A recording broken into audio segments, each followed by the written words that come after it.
Hello, ladies and gents, and welcome to episode 167 of Fans of Power. I am your co-host for the evening, Nathan Kennedy, here with Tyler Baker. I think Joe's feeling okay now.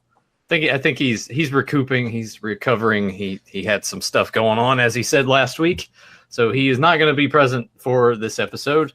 I know in the description or the title of this, we just have the commentary that we're going to be doing today, but we're just going to kind of fly by the seat of our pants on this one. And see where it takes us. Pretty much, yeah. We're just, we're gonna wing it, and we have something one thing planned here, but we feel like we can just kind of do it improv style, So, well, I mean, it's usually improv style, but pretty much, yeah. Yeah, but this if time, anyone's worried about Joe, don't worry. He's got a bright future as a white male, so don't worry. I'm sure he'll be back next week. So sure. Yeah. With that said, I know that Joe always likes to kind of dig into some toy talk a little bit. I will talk about some things that I've seen in the stores, but first I'll say hello to Zentron, your favorite blockhead, Febmon, and Sportimus, and JD Gibson, and I'm sure more will start to flood in, and I'll do the MOTU thing and make sure I try to acknowledge everybody in here. So. Welcome. Yeah, but I went into Walmart and I saw those Mega Construct at two different stores, actually. I saw the Wind Raider. Did I say that right? Yes. Okay. I was worried I was going to mess it up. I saw that $20, decent sized box, but I think about how small those figures are. And I started thinking, like, well, if the figure fit in there and it's true to the size and proportions of the figure, that thing can't be too big. No. I might need to look up some reviews on that because the box art on it looks cool. It's awesome looking, but I just kind of look at it like those Lego sets. Yes. Like you look at the boxes and everything, it looks bigger than it is, and you see it on display, and it's just like that. I spent $150, and that's how big this is. Like that's, Yeah, it really kind of comes down to you really got to enjoy putting that stuff together because you're not going to get like this big. Because I know some of those Lego sets back in the day, some of them were pretty good size, but I guess I just kind of have to assume that because I never saw too many of the big ones in person. So right, but I'm considering picking that up, and then I also saw the set that's it's He-Man, Skeletor, Faker, Tila, Beastman, maybe Beastman's in it, yeah. So it's just the packaging on that looks cool as well. I don't know what the price was on that because when I went, they had them just stacked on a shelf. And I don't know if someone had picked those up and moved them, but I didn't bother to really look for the price. But the Wind Raider is $20, which I think that's fair, given how many pieces it is. Yeah, it's not bad. So, and then, of course, we saw the G1 reissue Optimus Prime, which I'm so conflicted on it because the price... $50, and I'm just like, I can't. Maybe I'll spend the money on this, but as you told me when you saw it, you're like, yeah, it's cool, but it's missing the trailer. It's just, it's to me that's not complete. I wonder what the thought process was behind that. It seems like you're missing half the figure and charging getting twice away as much. with as little as possible and charging as much as possible. That sounds like Hasbro's. I mean. But when you look at that Constructicon set, which is only like $25 more, and you can make Devastator out of that, you get all 6 Constructicons.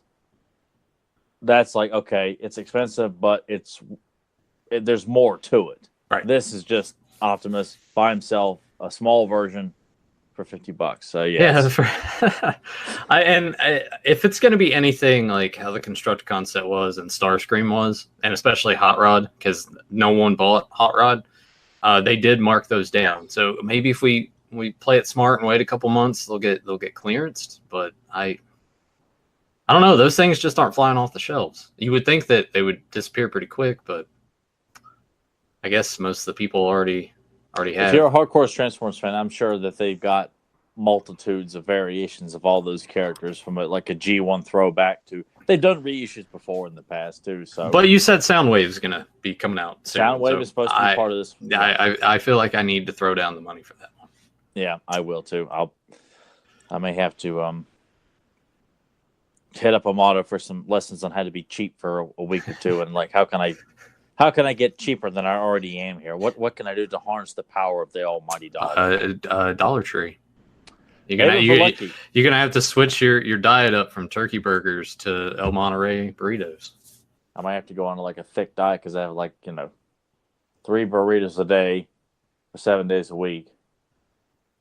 Yeah, you do the math there. I mean, it might be a decent source of protein in those, maybe. Yeah. Oh man, and I guess in some the other toy stuff, I haven't gotten mine yet because my figure is still lost in California somewhere. I'm waiting for it to move from that facility and head this way. But you picked up where NECA is doing the kind of like the tribute to the Kenner line. Yeah. Any thoughts? Like I love the packaging. I love the card art and everything. You said that you just discarded that because you're like, I might keep that piece. Like obviously I'm going to take it out, but I might actually keep the card. I'm sorry if it's current packaging, I'm not keeping it. I just it's got to be vintage packaging for me to want to keep packaging anymore. Like I don't get much benefit out of keeping new packaging, even if it's the Transformers reissue boxes. I actually cut those up and hung up like parts of it on my fridge. Oh that'd be cool. Yeah, and that's what I did with Starscream and the Constructicon set. So, I guess I could have done that with the Terminator, but I didn't think about that. It's just one of those things like I just can't afford to keep clutter. Right. So therefore, I just throw it away. But if I get another one of those, which I probably won't at this point, I got the one that I really wanted. I would keep the box art and cut it up and put it on the fridge for display. I'm actually gonna look at this now and see if it's still.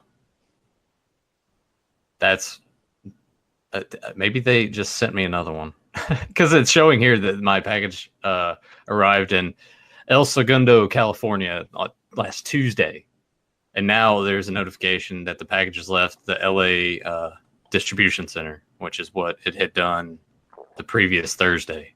I don't know. Tracking packages is weird, but eventually I'll get that and all will be well. And I have to figure out where I'm going to put them. Which won't be hard, believe me. You'll want to keep them on display in a prominent place. I'll just tell you that when you get them in hand. Yeah. I'm sorry. I'm going to throw this out there, and I want to apologize to the listeners too. But without Joe being here, it's a kind of a different.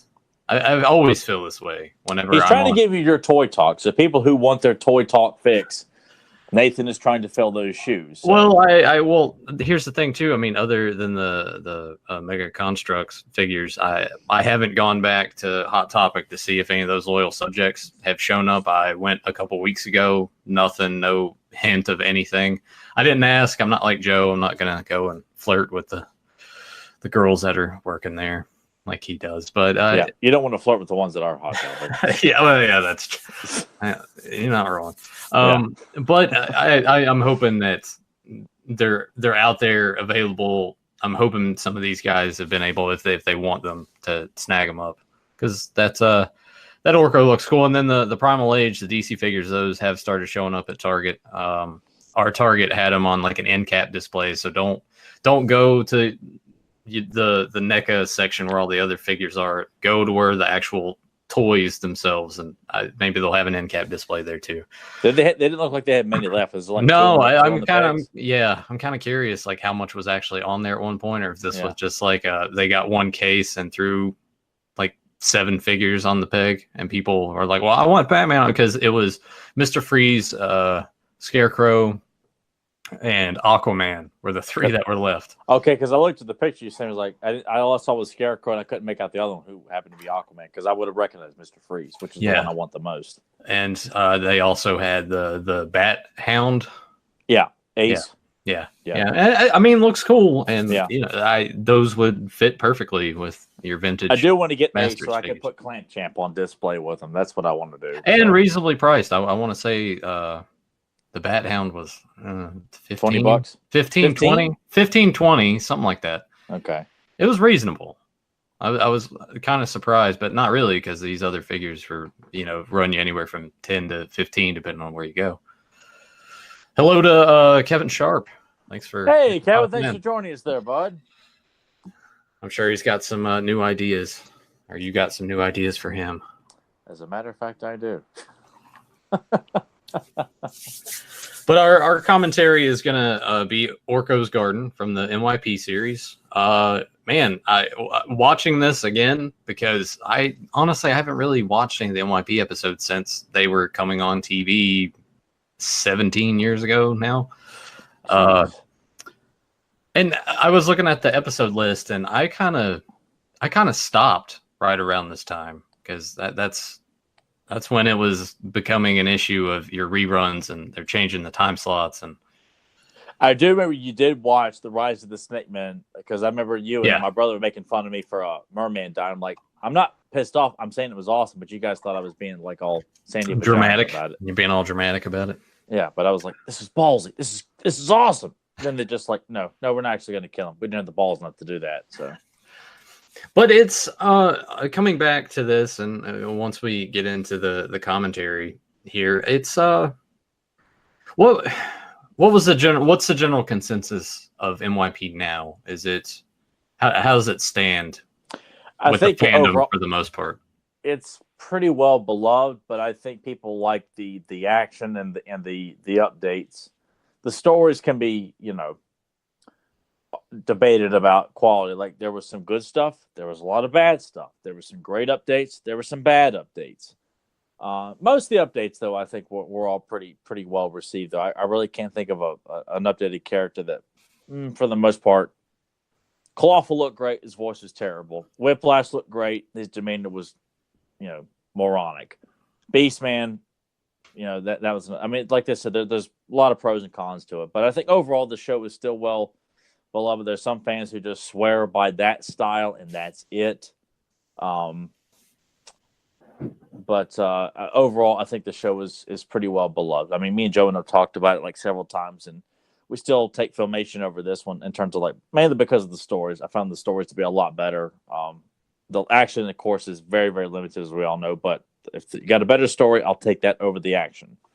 So we got good sword fights in NYP. We got, in this episode, Evil Seed is updated, which it's probably fitting that Joe's not here because Joe throws temper tantrums about that and denounces anybody who likes the new version and secretly just talks about it back. Why is that? What is there that he dislikes so much honestly, about the new design? His logic just never made any sense to me. Like, honestly, I can't think of an updated character other than how they're portrayed or they're voiced. Visually, everybody looked great. Evil Seed looked like an absolute badass in this episode because I was thrown off when we first see him. He kind of looks like a big, bulky version of Mossman. I'm like, oh god, this is lame. And then he bursts out of it, and then you see the real version. And I don't know, Joe's. I think he said it was too anime inspired, or. Well, I mean, I kind of got those vibes just from NYP anyway, with how the action moved. Yeah. That it took inspiration from that style, which I don't have a problem with. That never bothered me. They kept it in check. I mean, some of it got a little too damn out of control, like with the weapons twirling and action shots of King Runner doing a backflip with the anime lines going. Oh wow, how intense! He's doing a backflip, man. Well, think about it too, like the time period. The early 2000s. First thing, Dragon Ball Z and stuff. Well, not only that, but look at live action film. We go from the Matrix fights to Crouching Tiger, Hidden Dragon made a huge splash. So the style was kind of It doesn't mean we had to like it, and I didn't like it. I didn't. It doesn't bother me. I think it's fine. Now, I will say this: the sword sucks. I don't like the design of that sword, and the transformation sequence itself just kind of. It's not as epic as the second one. Yeah, and then you have the snake armor one, but the second one where you actually see Adam's body grow, big, and then the harness snaps onto him. That's the best transformation. And I thought about us doing maybe the Last Stand commentary because that's just a balls to the wall action episode. But I figured Orko's Garden was just a good episode because I like Evil Seed. I love Mossman. So I thought it would be like we originally were going to do the New Adventures of He-Man episode, A Crack in the World, but as I was rewatching, I'm like, oh my god, I can't make Nathan sit through this episode's packed with the scientists. I mean, it wouldn't have bothered me. Dude, My headset of just suggesting it was like, let's show New Adventures some love. Which I like to do that on a regular basis if possible, but the cartoon is just getting harder and harder for me to sell because I'm like, God, it's hard for me to even sit through some of those episodes, and it's just I felt like this had been really cool to ask Nathan to voluntarily watch this episode where they are featured so prominently, and I'd forgotten all about that. All I could remember was the fight of over the lava pit with He-Man and Skeletor, which looks visually pretty cool. But other than that, it's like, oh god, yeah. I'm sorry, guys. Like, if you were really looking forward to that, I apologize for that. That's my call, but I just felt like it just wasn't going to be fair to Nathan because Nathan's dude. Like I said, it wouldn't have bothered me in the slightest. Really, it wouldn't have. Like, if you're sitting there and thinking it's not that good, but we did it anyway. Like, wow, it wouldn't have bothered me. It just wasn't that entertaining. Like I said, the bulk of it's just. I really thought we'd been better off that bad, the first episode, and just let Nathan rewatch that for the first time or something like that. I really just like preaching the mythology of New Adventures and the characters that are involved, the story that's being told, and that's what I really want to push. I can't defend the cartoon anymore. It's just that. It has its moments, but overall, I just want people to be aware that the New Adventures idea is really, really worth looking into. And don't let the cartoon throw you askew. Look at the story. Look at the mythology, the characters that are involved, the mutants. And buy the classics figures because most of those guys are still pretty cheap. Yeah. I mean, it's just disheartening to feel like you can get. I mean, I'm glad you were able to pick up Karate and Slushhead. Did you get Optic also? Nope. Okay. Actually, I haven't even gotten Slushhead yet. Oh, that's right. You just got. You're getting ahead of yourself. But no, Slushhead's one I need to get because that is one of the few. When I say the few, I mean two. Because I got a 2-pack of He-Man and Slushhead. Yep. Yeah. See, I got the 2-pack of He-Man and Skeletor. Yeah, those were the only New Adventures figures I own. But I had them all complete, pristine condition, and I gifted those to you for Christmas. Yeah, sure did. I still have it. Yeah, because I was like, I'm probably not like these will never have a prominent spot on any shelf that I have. I'm like, here, you take them. I remember your face though. You're just like, oh my god, are you sure, man? He's complete. He's got like his helmet and his power sword and everything. I was like, yeah, like I take care of my toys. I thought you knew this already. I thought you knew me.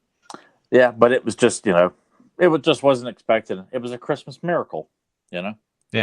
Wasn't too often I'm going to get something He-Man related for Christmas, because my family sure as hell wasn't going to do it. So, if I get something He-Man related, it was from somebody other than my family. So, it was pretty exciting that year. But, I mean, that's the kind of stuff I really want to push about New Adventures too. I just kind of feel like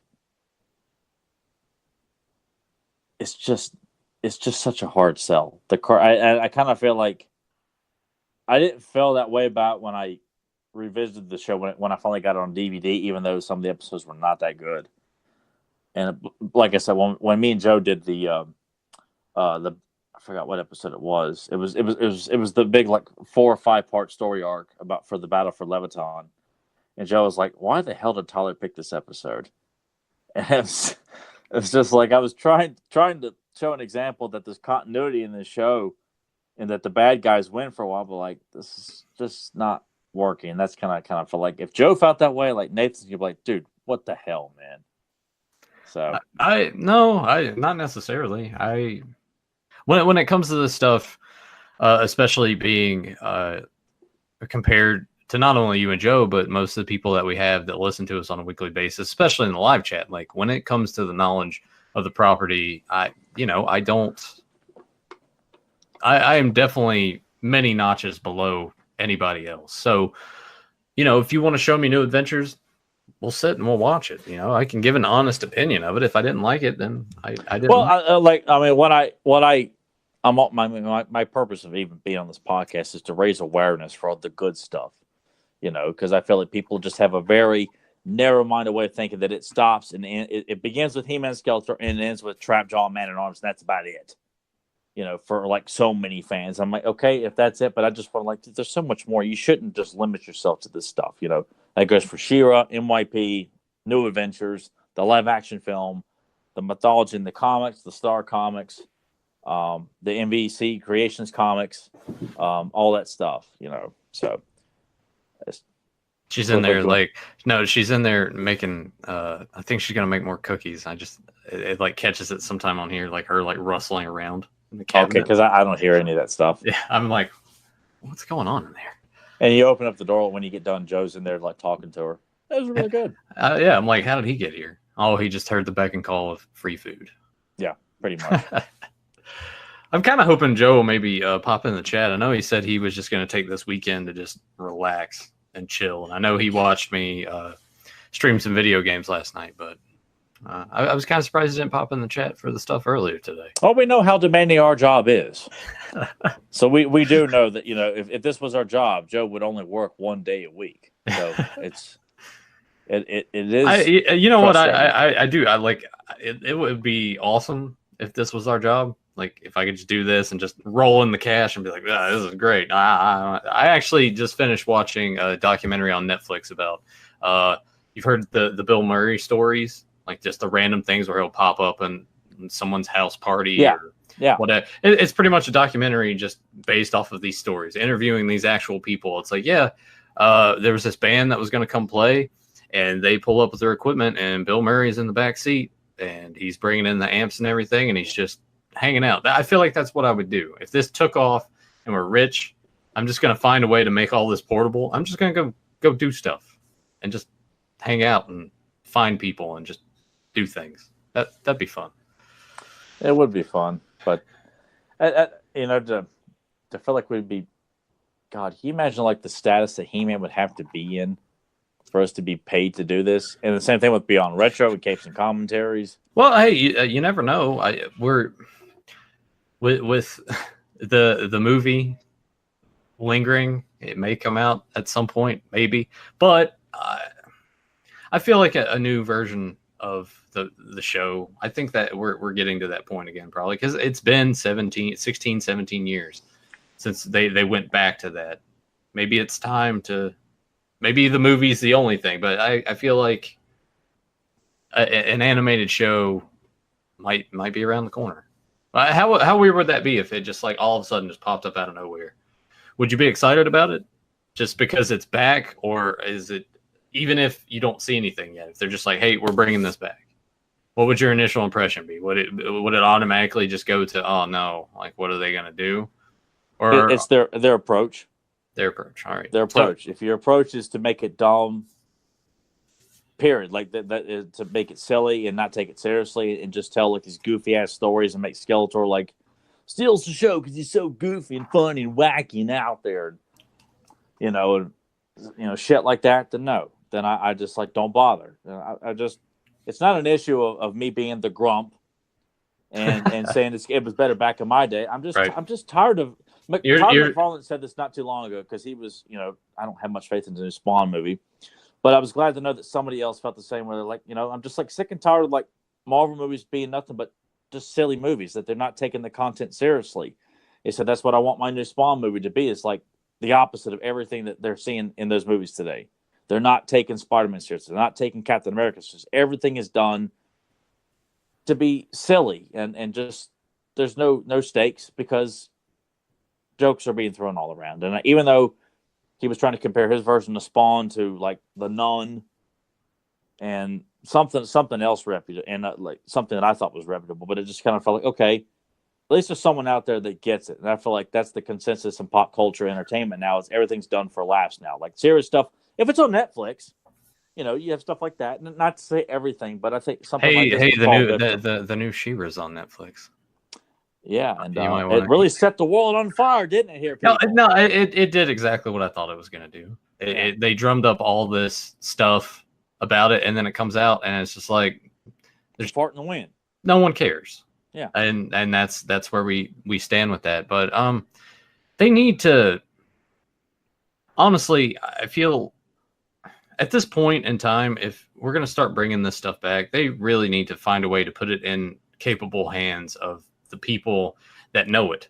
You know, if they were to come to you and Joe and it's like, hey, we want you guys to be consultants, maybe even kind of help come up with stories, it would be perfect.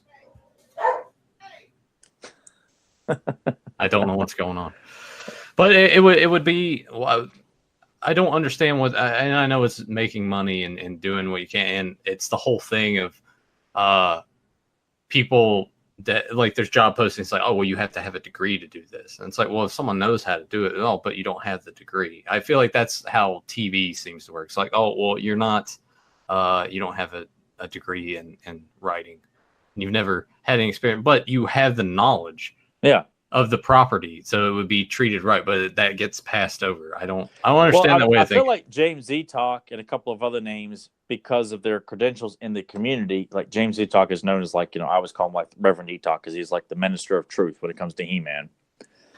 He's known for having the vast knowledge of the cartoon Bible and various other inside facts and trivia and stuff. So he is looked at. Same thing with Val Staples. And a few other people, and Danielle, I mean, they're just kind of go-to names because they've kind of dug into the a lot of like projects, and they're just well versed in the knowledge and stuff like that, and they just have managed to get their names out there, and they've been acknowledged a lot.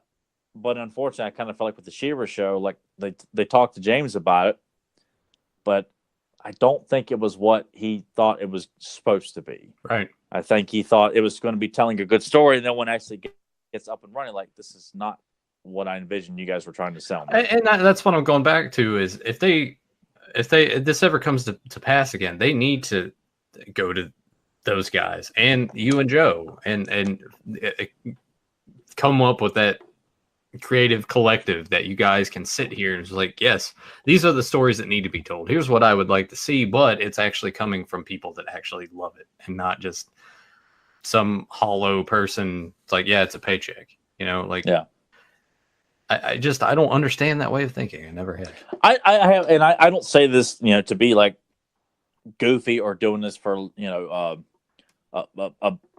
entertaining, like pompous value. Like I genuinely feel like if I was ever given that opportunity for someone who listened to this podcast or someone who talked to Val or James or whatever, and that my name was thrown into that hat, I know for fact I could really put out ideas or stories that I think casual fans and hardcore fans would really, really be able to get. I'm like, okay, we can get behind this here, people. Like I don't say this stuff just to be outlandish. Like I've spent so much of my free time in my teens and my 20. Well, hell, I never stopped, to be honest. Who am I kidding?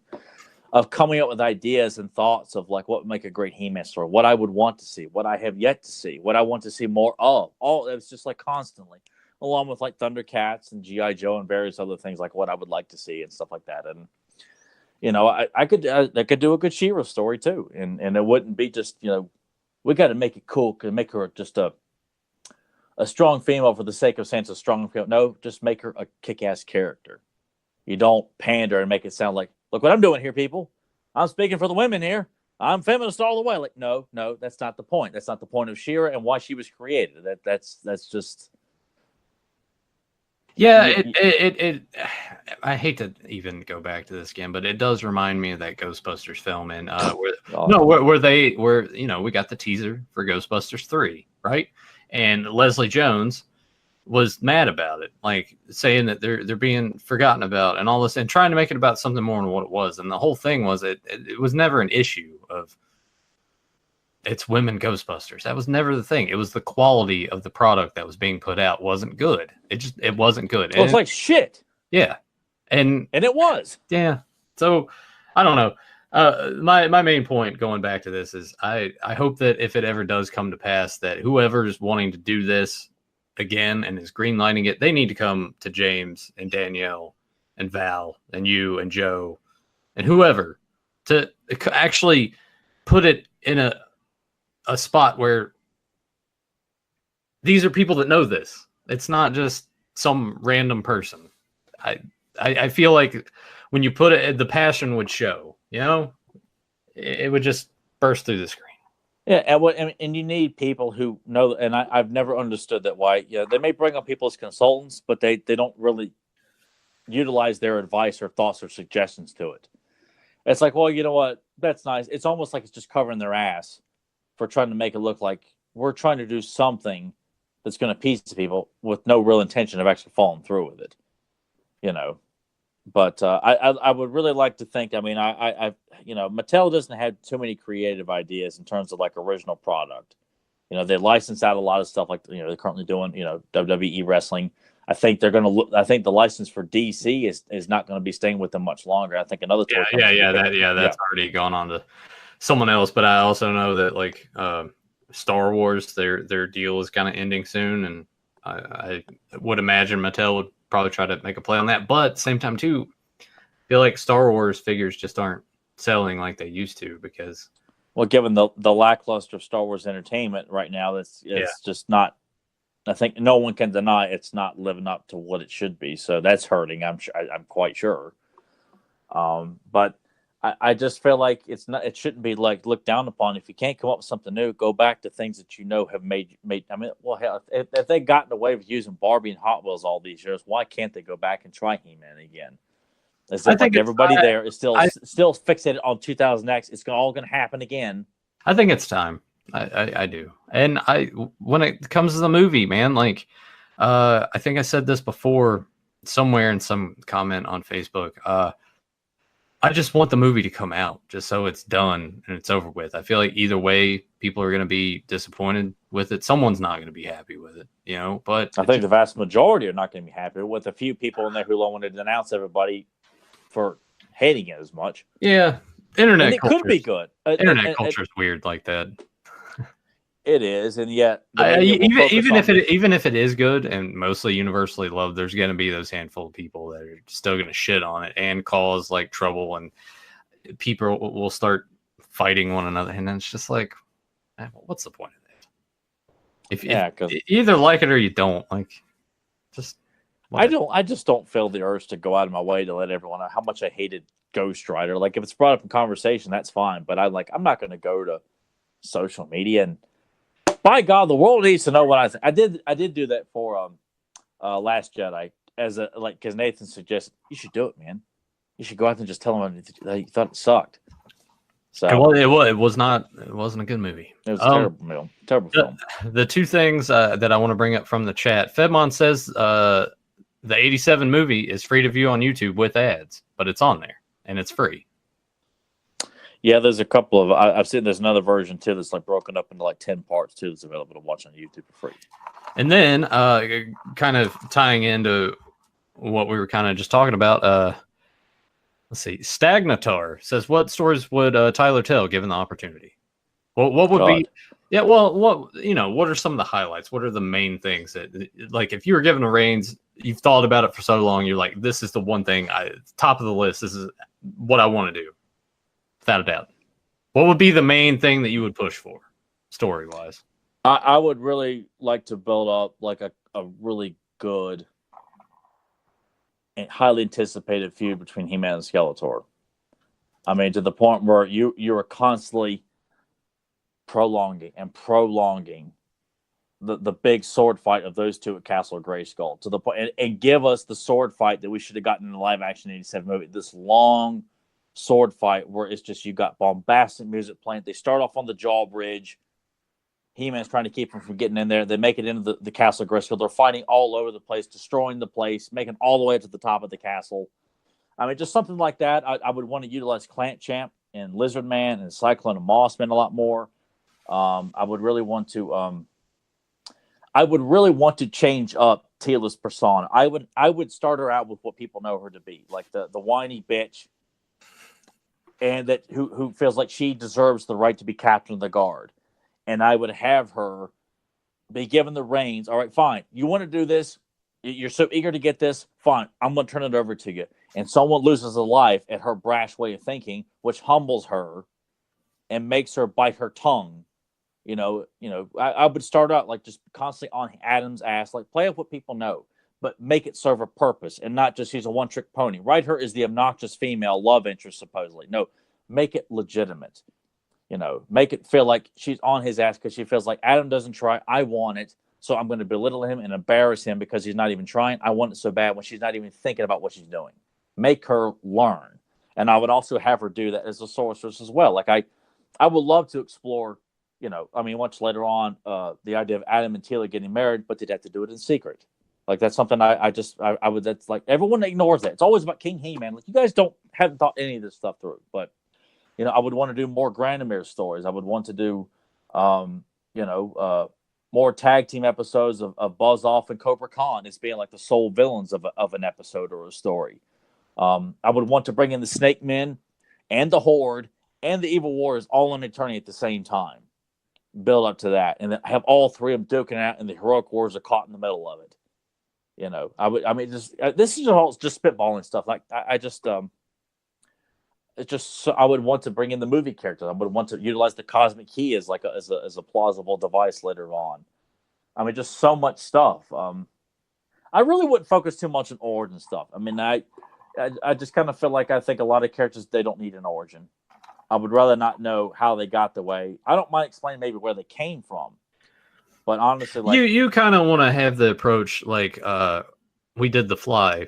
We did a commentary for The Fly today, and it's just boom, you're in it. You're right in the middle. Like you start the movie at the middle of a conversation, and you're picking up from there. You would want to take that approach. Just sort of skip all the origin stuff. It's like boom, boom, here we go, we're going.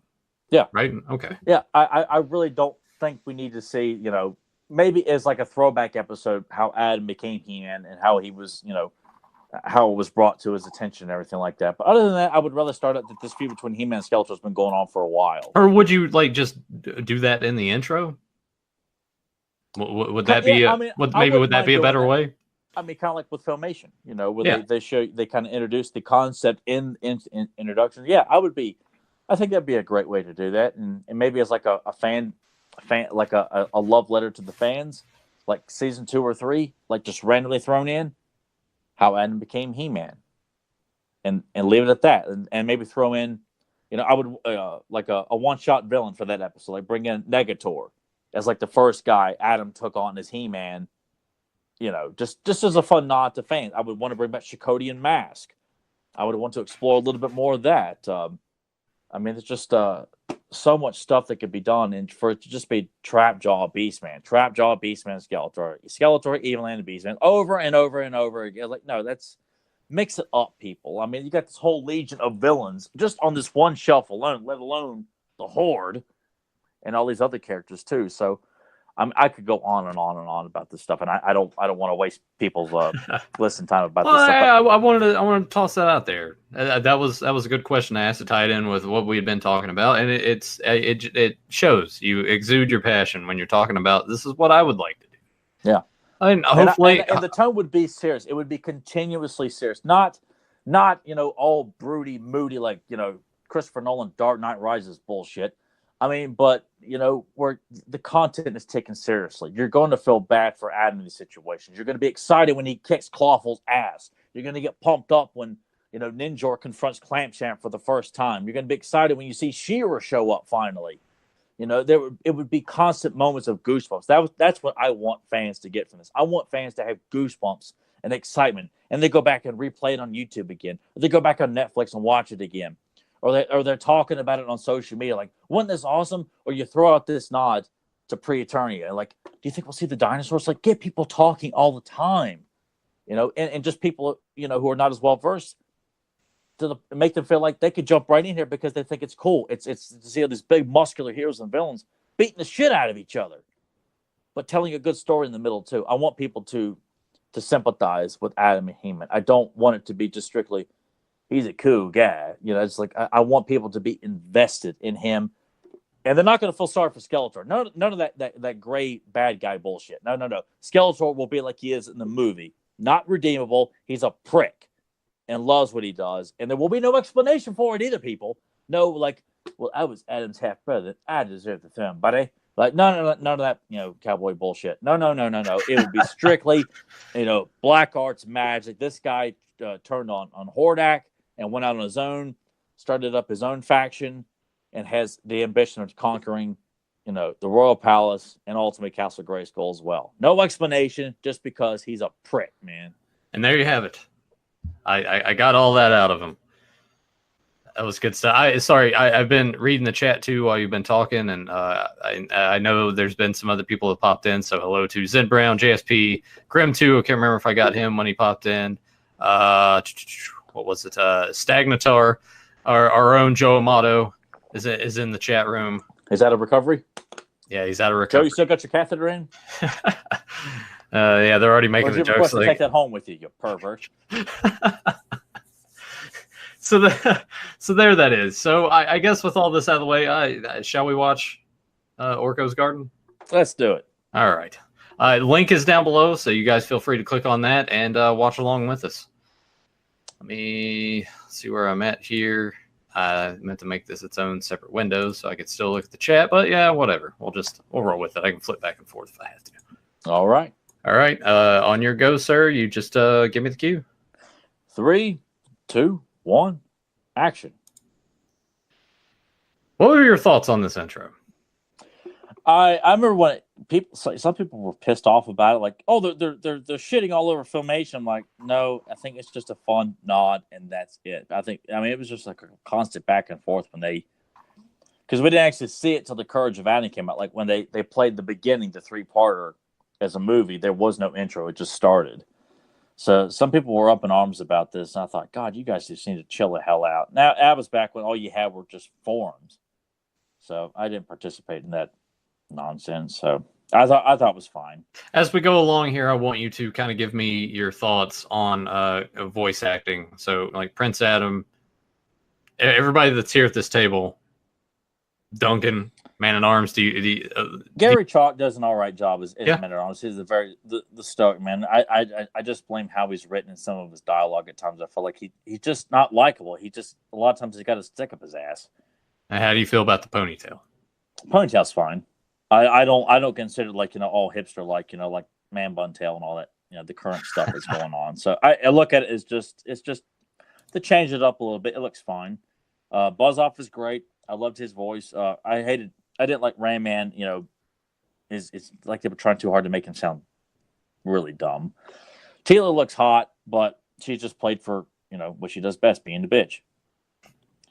And I like Cam Clark's He-Man more than I do as Adam. And at times I kind of find Adam to be a slightly whiny at times. Right. And plus I feel like the portrayal of Adam, like his behavior right now, like kind of being carefree and just doesn't really care about anything.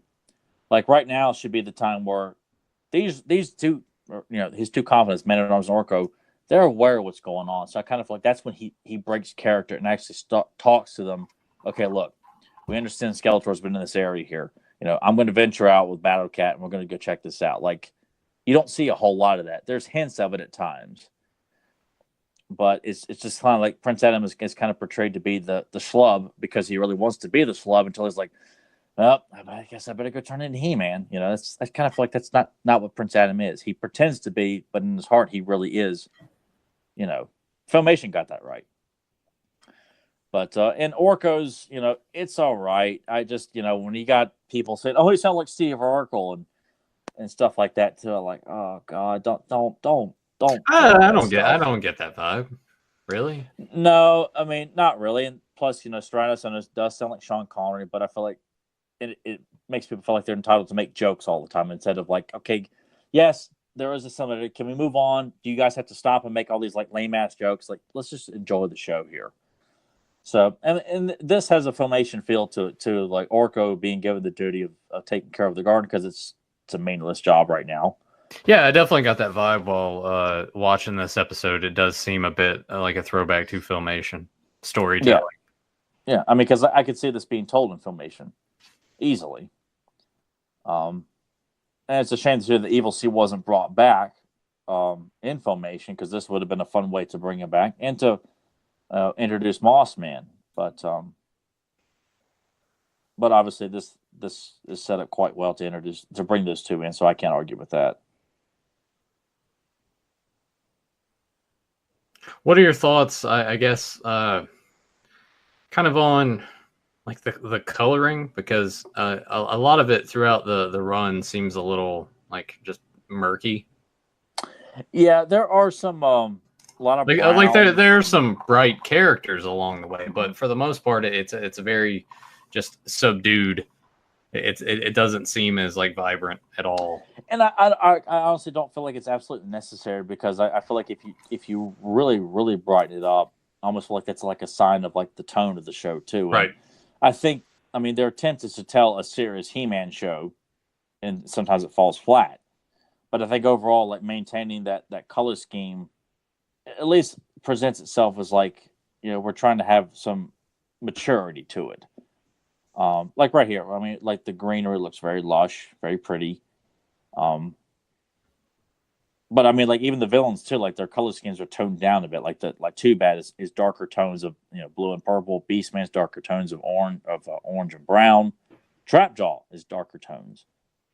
Um, My dad actually found my NYP figures in the storage, and like he set them out upstairs, and I was like going through them, and I honestly don't remember the figures being so kind of slim. Does that make sense? yeah, Like yeah. they seem definitely shorter, but just I felt like they were bulkier than they are. It was weird.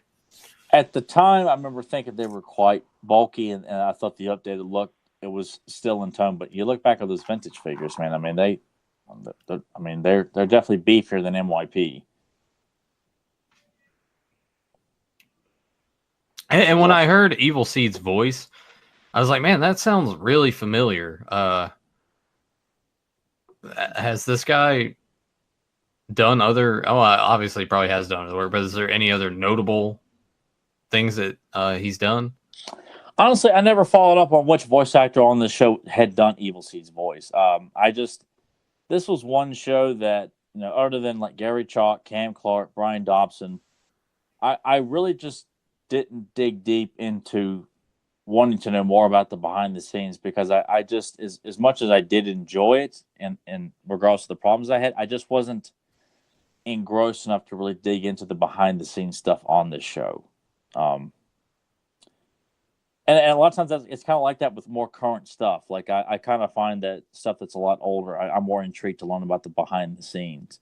Right. And this was just not one of those. I'm like, I enjoy it, but just I'm not as interested in what went on behind the scenes as I would be with Filmation.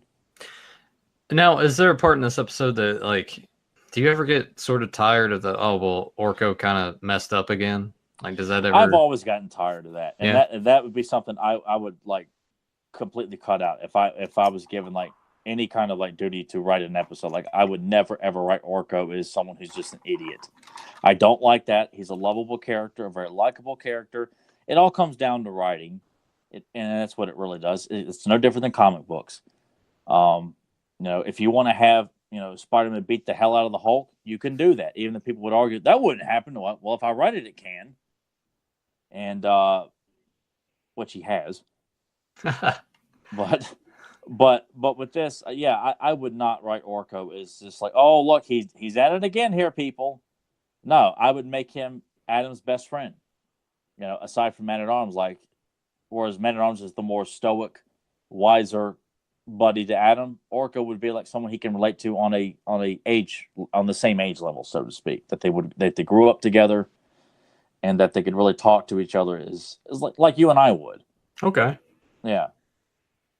I think that would be a better way to go, because in a lot of the episodes that I have watched, especially for the commentaries that we do, there has been a repeat of like, oh, well, Orko's at it again. He screwed something up. And it's just like, I think there's a better way to take that character. I feel like Orko has more to offer than just. And he does. And we've discussed that various times, me and Joe both, where we've done commentary for Dawn and Dragoon and various other topics.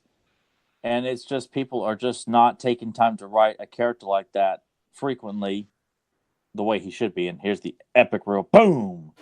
Very badass. I was so pumped when I saw that when he burst out of the big fluffy outfit. I thought, all right, now I can get behind this. So at first you did have, like, you were disappointed. And I was like, I don't know about this. But that made me feel pumped, and because I wasn't concerned about Moss Man. I felt confident about when he shows up, and I like that. It's a fun reveal for him here. You know, the Orko thought he met him, but no, you met Evil Seed, which leads up to this. Are you a fan of the MYP design for Moss Man? Yeah, I loved it. You know, my brother used to pick on me because he was country and because I love Moss Man. He used to, make fun of Moss Man's accent, which I'm like, it works for the character.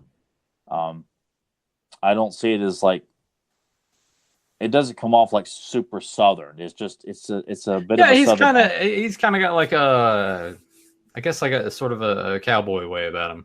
Yeah, and I like that, and I thought his visual design was great. It's unfortunate he didn't appear that much in the show, which is a waste. He was just kind of mostly like background filler, right? He showed up in this, and he was in the Council of the Last Stand, he was also in season 2. Oh God, well the Snake Men are there, and Mossman shows up to free Fisto.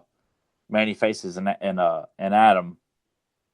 And there's like the hint that Cobra Khan or Squeeze is going to try and eat him too. I forgot the name of the episode too. It's Awaken the Serpent, I think, or possibly. But he didn't get as many appearances as I would have preferred. And I love Mossman. If I was right, you can bet I wouldn't want to overuse Mossman because I feel like that's what kills Man at Arms and some of the other. They're overused too damn much, and I would never want to do that with Mossman. That's a cool introduction for Evil Seed. I like the whipped vine hairdo. It's just badass. Joe, I'm sorry you're not here, so I can say whatever I want here. This is one badass version of Evil Seed. Filmation is top dog to A+++ all around for that one, but you cannot deny that this is one badass version, dude. Let me ask you then. You're watching this for the first time in all these years. What is your take on Mossman and Evil Seed? Mossman, I've always just enjoyed the look of anyway because I've always enjoyed Swamp Thing, and I always got just parallels between those two guys. But seeing this is I guess to a certain extent, I guess maybe I could see why Joe would take umbrage with it, just because the face design might be a little too I don't know, different. Yeah, when I look at him, I kind of get he kind of looks like Pyro from the X-Men Arcade in a way. Which I love Pyro X-Men Arcade. But I think it's fine. That's. I mean, how else could you really do him? What else would you do, really? What changes? Did you bother to ask Joe what changes to make? I really like this part here with Mossman showing up and just sort of coming out like that and then standing there. I mean, this is like a no-brainer feud to be set up to, and this is something that should have been carried on a hell of a lot more. But no, I really didn't ask Joe. I just kind of just accepted it, trying to be okay, what difference is opinion here? You're wrong, I'm right, and just kind of leave it at that. Where's the bucket? Yeah, but with Joe's passion for Filmation, I fell in love with the Filmation version when I first saw the episode Evil Seed. So I'm I'm not going to argue with him about it. And Evil Seed never got a figure, right? In the vintage line? Not in the vintage line. He did in classics, though. Okay. Both versions. Which it's I mean, if we get a vintage style, it would have to be the Filmation one. I don't know if I would really want to see 2000X because I just kind of feel like that belongs in 2000X. And these T-Rex plant like T-Rexes are pretty badass. Man, Evil Seed's actually not that expensive. How about that? How much is he? Well, if you get the Filmation version, I see some here for $35. The version that we have here, roughly $25 to $40, depending. Oh, that's not too bad. Yeah, it's not bad at all. I'm genuinely surprised. Yeah, and it's a wonderful. I mean, they're both kick-ass figures. And I will say, I would like to have a 2000X style classics version of Mossman. Even though they kind of gave us a variation of that with the different head, full sculpt. That's a justifiable variant Super 7. Okay. Not repainting Adam again. I know. With a Christmas cane. Yeah. But at the same time, I get it for the people that are wanting complete Filmation classics, what have you.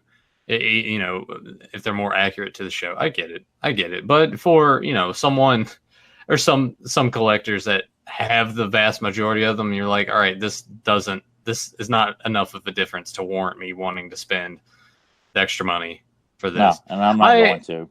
I'm gonna say here at the tail, I really enjoy the action scenes. Oh, they are good. I mean, the vast majority of the action sequences are pretty well choreographed. I mean, they you know, sometimes they get a little ridiculous, like making everybody as strong as He-Man, essentially, which I have real problems with. You know, because you like to feel like, you know, He-Man's strength should be special. It should be, you know, no one else should be able to do what he does. And there's times where you feel like, man, everybody can do what He-Man does. But you know, being able to, you know, see the sword used more prominently, sword fights being used a lot too. So it's I mean, action is very beautifully done. I feel like Cringer's wasted a lot too in this show. Like I know some people, they argue about whether or not here's the transformation sequence here. What is it about the sword that you don't like? It's just there's just too much going on with it. I don't know. It's not like what's Filmation sword is by far the best. Yeah.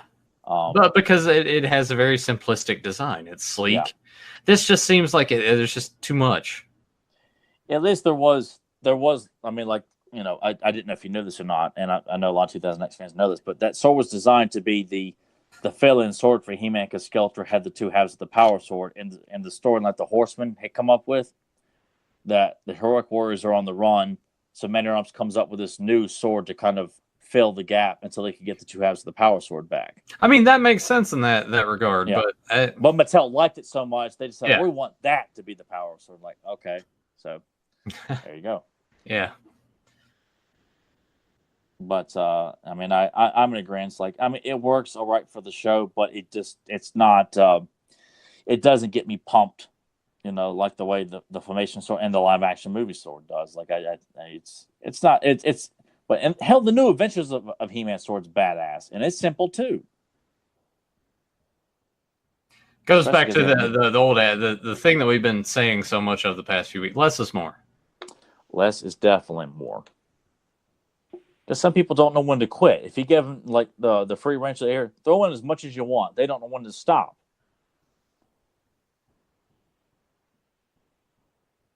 And I'm still not really a fan of the design of Castle Grayskull in this show. It just seemed to it was flat. Yeah, there wasn't a lot going on with it. It looked like when you look at that, it doesn't seem like it has a presence and an aura and, you know, a living, breathing like force to it, like you get from Filmation. It's just kind of flat, like you said. Yeah, I just kind of felt like they're overall, like, I'm sure some people are thinking, well, it's just a castle with a big skull on it. What's the big deal? Like, did you really look at Filmation's design of that? Like, I know for them, they're designing it for a show is like it's a job, but it resonated with us so much more because of the visual design. The way it was, various shots of Castle Grayskull made it look that much more imposing. You know, there's nothing threatening about this Castle Grayskull at all. And I really don't care for Snake Mountain that much either. Like, I love the menace of Filmation Snake Mountain, whereas this, like, I don't care if it's got lava coming out of its mouth. It doesn't make it more menacing to me. You know, the colors were a lot more darker in Filmation. I felt like they had more malice to them for both of them. I like this little hand trick that Mossman's going to pull here.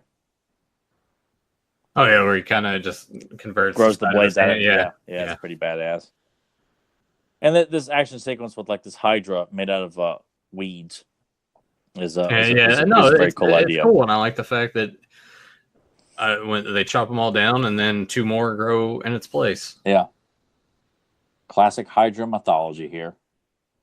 And I feel like that's what the show needs more of too. We need to kind of show those elements of having Hydras, and it's just more of a barbarian sort of feel. Yeah, technology should be there as a kind of to help move the story along. Like they use a Wind Raider, the attack track. There we are. And you know, and keep the focus on your villains being more mythological. I mean, we're throwing in like your Negator, and and characters like Hordak who practice black arts but become fixated on technology and what it could bring. But use technology as minimal as possible. It should be like they're after a device that can intensify flux capacitors or something. Just making up stuff here. Going back to the future reference. Intensifies flux capacitors. Okay. Yeah, I'm just making up technology. I'm just by throwing it back to the future here. But I'm saying, using fantasy elements to get to that. Because I'm always going to be more for fantasy elements anyway. Period. Like I love the sci-fi elements of He-Man, but the fantasy to me should outweigh that tenfold. I mean, most of this episode we're watching right now was all fantasy based. I mean, we're seeing very, very little technology used in this episode. It's pretty much just based on mythological creatures, heroes, and villains here, and that's it. And that's the way it should be, for the most part. I mean, mix it up, of course. You don't want people to get tired of a good thing.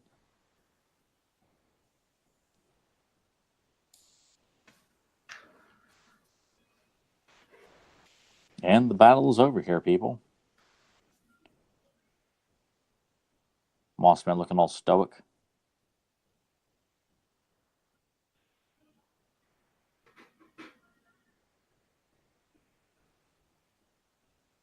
And see that's a cool visual. Yeah. And I like that, that for him to use like his power over plants to create, beautiful lush green can counteract the evil vines. Like it's like kind of like a throwback to his mini comic, The Stench of Evil. But and I like Mossman is such a yes, it's obviously very similar to Swamp Thing, but that works within the context of this universe here too. So that's why I hate when people want to belittle it or even say it's just copying certain stuff or that's been done before. I'm like, there's room for multitude of variations of the same character. It's like everyone's saying all they're doing is just copying Star Wars. We know Star Wars copied other stuff too, so quit giving all the credit to Star Wars. Yeah. Well, I feel like that's what most of it is. It things you're going to take inspiration from other things that preceded it. Exactly. Like, that's just how it works. Yeah, everyone can get different interpretations of it, and I'm just so sick and tired of everyone giving Star Wars credit for everything.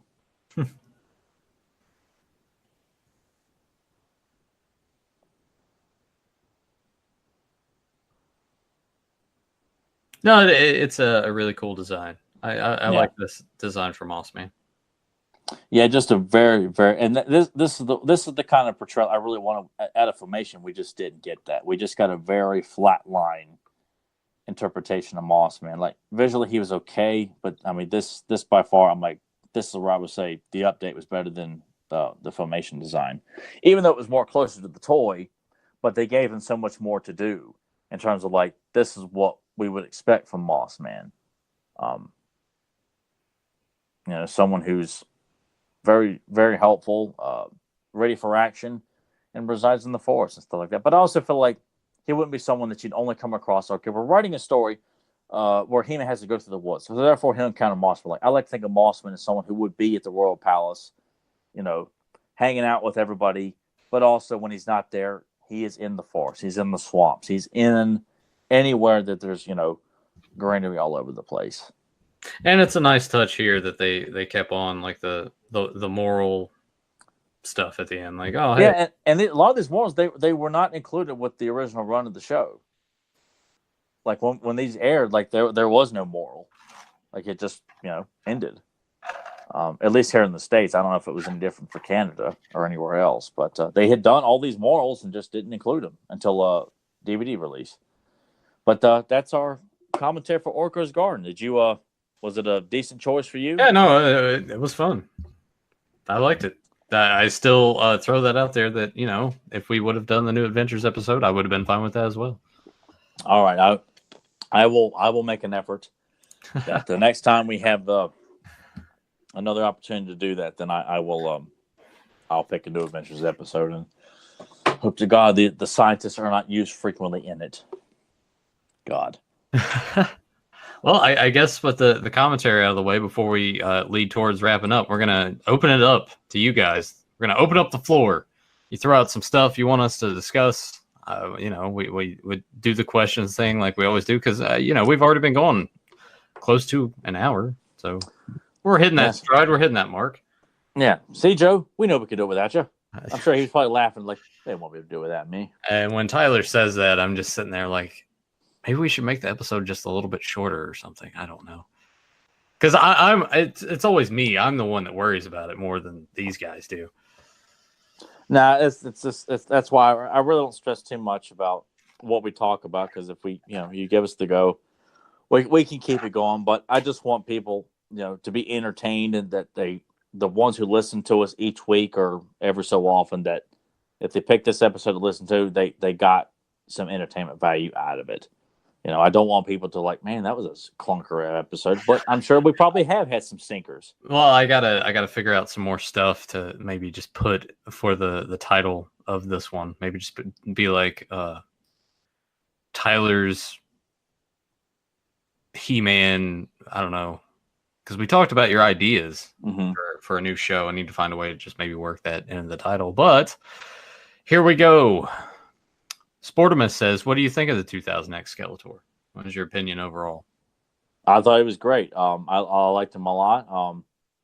Brian Dobson did a good job playing up the menacing voice of Skeletor like the way he should be. I think overall he was portrayed one of the best. I loved his visual design. I loved the sword. I loved that he's walking around barefoot, much like the cross-sell artwork of Skeletor on the vintage toy. I don't have a single negative thing to say about Skeletor. He didn't. There was a couple of dud episodes, but that's not a reflection of the character. I thought he was A+ all around for Skeletor. All right, by far. I would agree with that. Just looking at him from the visual standpoint, I'm like, all right, yeah, they captured the essence of what Skeletor looks like, and to kind of go from there, I did get the vibe that they grounded him down. They made him like pretty mean. From what I remember, I need to go. Honestly, I need to just go back. I need to go back and just watch like everything. Like, well, not all of them. There would be some. The one episode I did miss was I went to go stay the night at your house when the original run was on. I remember like. I think I remember you being pissed about that. No, because it was an episode concerning Teal. I'm like, this episode's gonna suck. So if I'm going to miss an episode on its original airing, I'll come hang on. I'll come over and stay. And I remember my brother taped it for me. He goes, "Yeah, it stunk." I'm like, "Yeah, that's what I thought." God, back in those days when we would have to just record all that stuff on VHS. Yeah, I did it every Friday and Saturday. Me and my brother were front and center recording on Cartoon Network.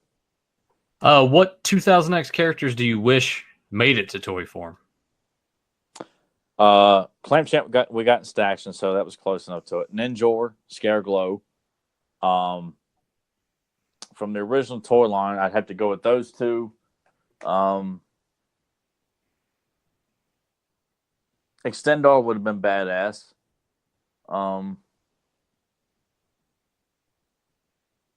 Soul Ride and Blade. This all goes back to like it just bring him back. Give Tyler the book. Let him do it. Let him I could do it.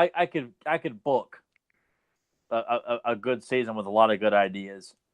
I can make Nathan a believer. I can make JoJo a believer. By God, I would bring the Meteorbs in.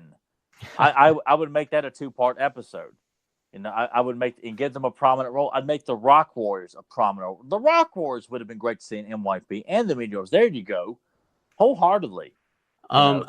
This question here, Sportimus also poses: would you want a classics 2000X He-Man Skeletor? Do them all. Those are redesigns that you put them in classics form. That would, I think that'd be all right. We've kind of got the He-Man one already. Like you kind of had to. I mean, we were kind of given that to a certain extent. You kind of had to kind of put it together a little bit, where you could. They had the head sculpt on the snake armor. They gave us the sword, and so you can kind of make your own version of it. But I mean, I'm not opposed to it because it's a different look and everything. It's not just the same damn figure with a slight variation to it, So yeah, I'm not opposed to that. Grim 2 asks, what do you think of the talking 2000X He-Man toy that was voiced by John Irwin? I thought it was great. I was quite quite emphatic about that. I never did get the one with Cam Clark, and at that point I really just didn't care. So I was really glad to get that. I bought the gold version and the silver version, and I bought one to keep in box, one to take out of box. So I enjoyed that figure, and that should have been called Battle Armor He-Man, because that was very reminiscent of the Battle Armor vintage look.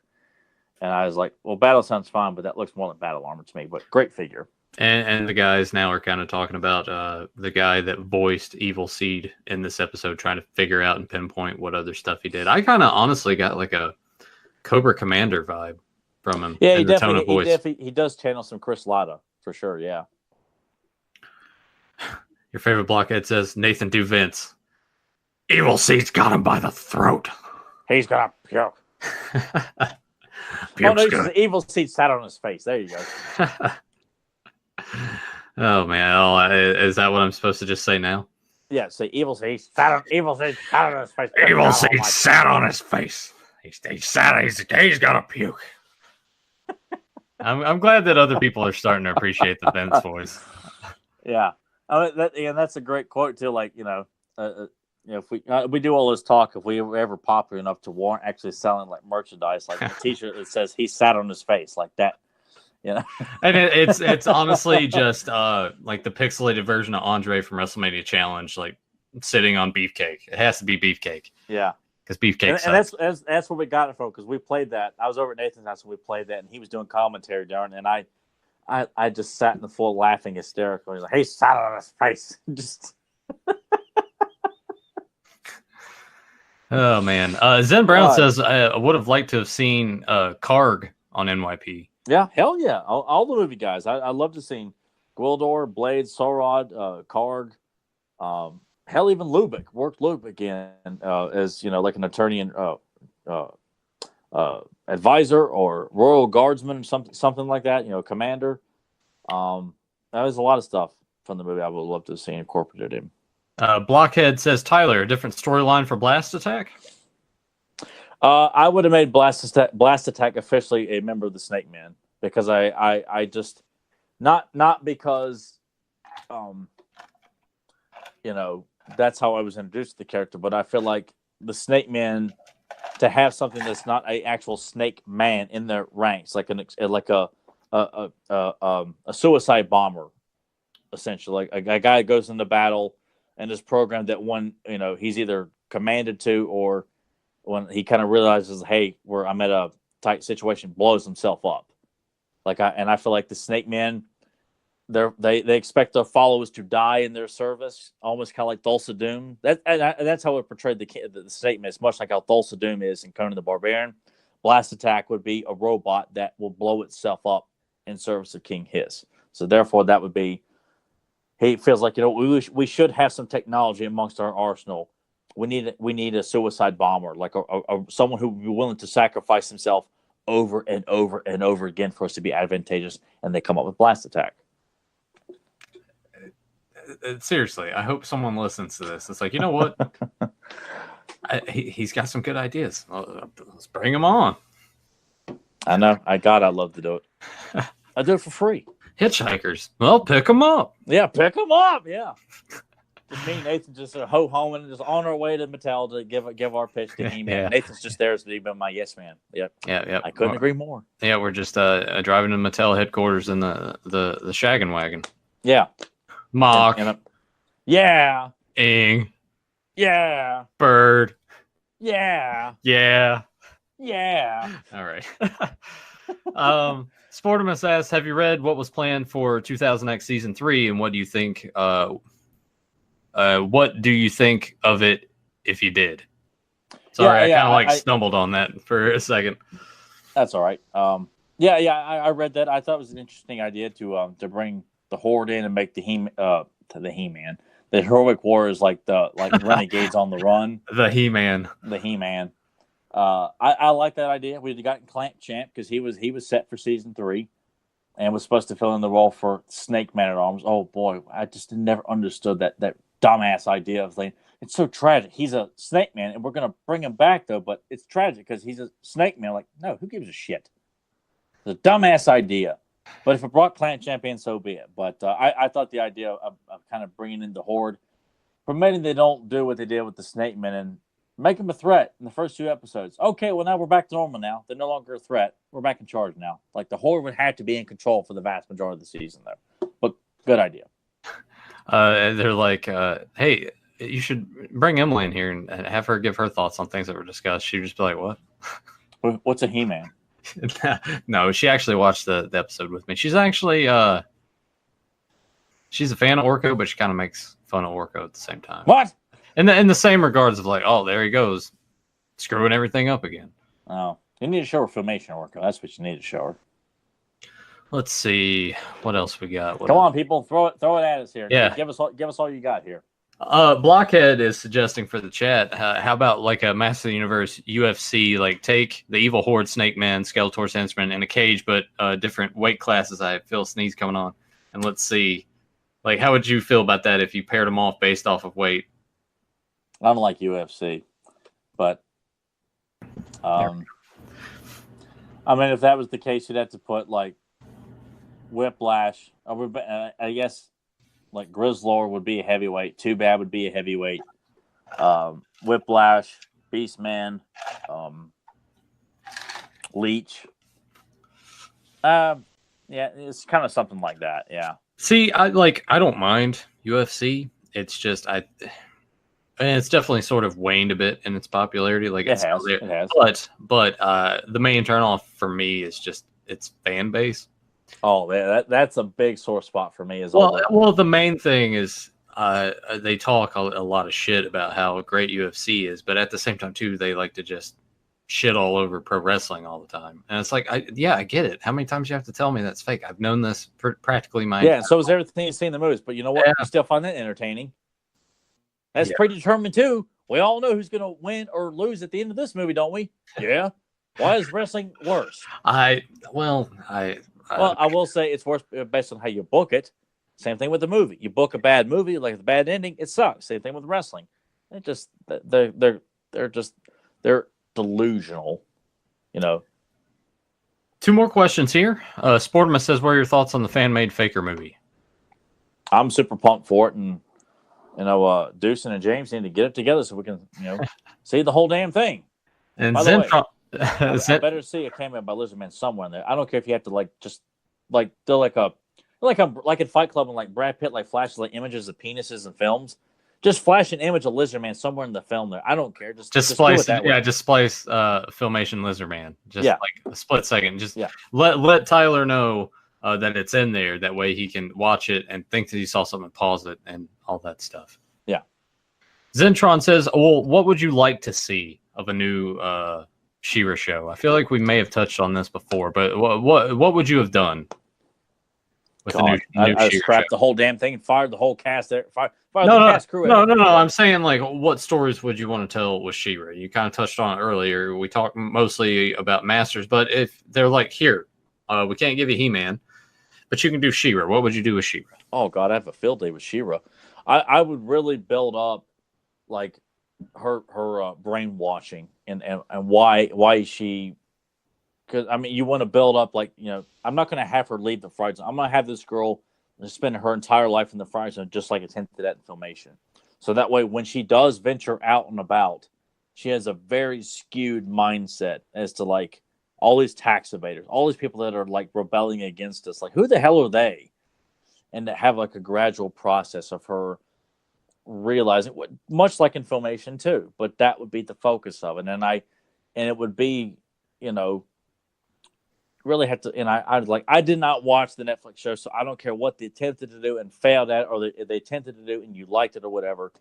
But I would really build up I would have Catra just be a complete bitch.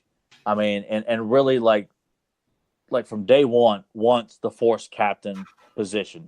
Doesn't care who she has to step on. She wants that title to be number 1 in command, and it's given to Adora because she was adopted by Hordak, stolen and naturally given it to her, which makes her just viciously hate Adora the way she ought to be, not best friends hinting around at lesbianism. That's not storytelling. That's just you guys being political bullshit. that doesn't help tell a story. It doesn't make you feel invested in these characters here. You need to build up a real reason why Catra despises Adora, and it'd be because she's been offered something that Adora didn't earn. Catra's out there busting her ass, knocking around farmers, collecting taxes, ordering horde troopers and Montana and Grizzlo around, getting things done. And Adora's in the front zone just training and just being taught the way of the world and not, having earned the right as force captain, so that when she does go out, it's just she kind of realizes, wait a second here, this doesn't kind of work with what I was taught and thought to believe in. And Catra sees that and wants to exploit that, and it kind of really makes the rift between Adora and the Horde that much more bigger, and eventually will lead to her, like, I can't do this anymore. I'm not doing this. This doesn't feel right. And that's just a small example. That's just me spitballing, idea. I could get more thorough, more specific with more time with that, but it would be treating it with as much dignity as much as that property deserves. Like, really, like the She-Ra story deserves to be treated with the most utter respect. Huntara, I would make Huntara a prominent character as well too. See, I know that we give Tyler shit all the time about his ego and everything, but I will tell you this. I'm going to say this for everyone here, and it will be on record. You do have a lot of good ideas, and it shows that you care about it. You want it to succeed, but you want it to have the respect and honor that you feel like that it deserves. And I feel like most of the guys here in the chat tonight are like, you know what? Yes, this is the way these stories need to be told. So thank you. I really appreciate you saying that. I want you to know that. Now, I hope that your head doesn't. No, because I when it comes to this stuff, when I say, look at these pictures of me on the wall as a He-Man character, I'm like, those are ideas, thoughts I would love to see done in a He-Man story. Like, they all have stories behind this stuff. Like, I don't just sit around and you're like, how could I see myself look really good in pencil form here? You're like, no. It's like their ideas, their thoughts, their stories. Like, they're every one of these, they're all adventure. Like the first one with Clank Champ and Lizardman chained at the wrist, I'd have them thrown in the arena of Doom, confronting Skeletor's evil warriors, much like Muscle Crow and I forgot how you pronounce his name, but in Gladiator, when they're thrown into the arena to defend for themselves and taking on all, like, that's what I see. That's a story. That's a movie I need to watch again. Actually, it's been far too long since I watched Gladiator. Movie, man. Yeah. Zen Brown says, how soon can we have Mark Taylor back on the podcast? Because I have two questions that only he has the answer to. That we always talked that we would try and bring them back when his book was really coming closer to being released. I know he's done like sketch releases and stuff like that too, but he had a book that he's working on with Axel.